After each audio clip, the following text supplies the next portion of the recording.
আপনি কল্পনাও করতে পারবেন না টাকা দিয়ে কি কিনে খাচ্ছেন। এদের প্রচুর নাকের ভেতর নিষিদ্ধ ঘনচিনি স্যাকারিন নামক বিষ পুঁতে দেওয়া হচ্ছে, যা কিনা মানব দেহের জন্য তিলে তিলে ক্যান্সারে রূপান্তরিত হয়। এবার আপনি বলুন টাকা দিয়ে কি ক্রয় করে খাচ্ছেন? এগুলো কি দিচ্ছেন কি? এগুলো আমরা কাজ করতেছি ভাই। এটা আমাদের একটা কাজ, সেটা করতেছি। না এগুলো কি? এগুলো মূলত এগুলো কি? এগুলো সাকারিন। স্যাকারিন? জি সাকারিন। তো এটা কিভাবে দেন? এই যে এইরকম হ্যাঁ এই যে একদানা দিয়ে দিলে আর বোঝা যাবে না। এটা দেওয়ার উপকারটা কি? 10টা মিষ্টি বানাবে আর কি, মিষ্টি হয়? আর মিষ্টি হবে। তার মানে এটা অপরিপক্ক, বাড়তি হয় নাই? না এটা অপরিপক্ক, এখনো বাড়তি হয় নাই, এর দেরি আছে। তো এটা না দিলেই তো পারেন। না এটা না দিলে তো মিষ্টি হবে না। তো এটা তো ক্ষতিকর। আরে বাবা এটা তো খালি আমি দিচ্ছি না, এটা তো প্রত্যেক। সর্বপ্রথমে আমি একটি কথাই বলবো, আপনাদের যদি উপকৃত মনে হয় আপনারা ভিডিওটা শেয়ার করে দিবেন যাতে অন্যরাও দেখতে পারে।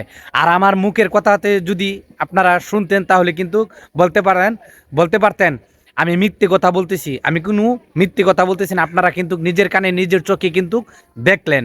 তো দেখেন আমরা কিন্তু ট্রেন থেকে বাস থেকে নামি, ঠিক আছে, নেমে কিন্তু আমরা আখের রস বিছড়ে বের করি, আমরা যাতে খেয়ে আমাদের এই ভিতরটা যাতে ঠান্ডা হয়, যাতে আমরা সুস্থতা থাকতে পারি, ভালো থাকতে পারি, বা যে কোনো জায়গাতে আমরা যে কোনো গন্তব্যে যাই যাতে পৌঁছাতে পারি, আল্লাহ যদি শরীর স্বাস্থ্য ভালো রাখে।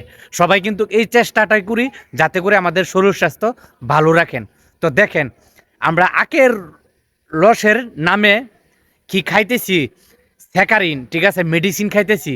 অনেক মানুষ কিন্তু এদের ছোট ছোট দানা কিন্তু কাটতেছে আর ইয়া করতেছে। এটা কি এত ছোট থাকতে কি আখের রস এত মিষ্টি হয়? মিষ্টি হয় না। আপনারা কিন্তু দেখতেও পাইছেন, শুনতেও পাইছেন, বা এখনও কিন্তু স্ক্রিনের মধ্যে দেখতেছেন। তো দেখেন আপনারা যদি সতর্ক না থাকেন তাহলে কিন্তু সতর্ক দিতে পারবে না। তো ঠিক আছে, তো দেখেন আখের ভিতরে স্যাকারিন ঢুকাইতেছে কিভাবে, একবারে নিজস্বভাবে একটু একটু লোয়া ভিতরে ঢুকাই দিতেছে। এটা যদি ঢুকাই দেই তাহলে কিন্তু অনেক মিষ্টি হয়ে যায়, মানে আখের রসের থেকে দ্বিগুণ মিষ্টি হয়ে যায়। তো দেখেন ভাই আপনারা সতর্ক থাকবেন।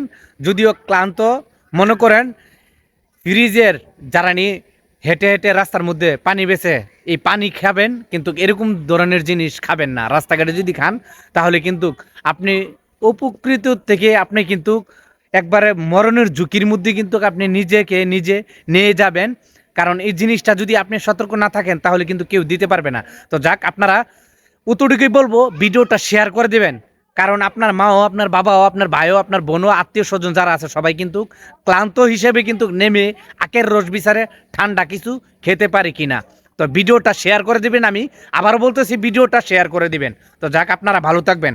আসসালামু আলাইকুম।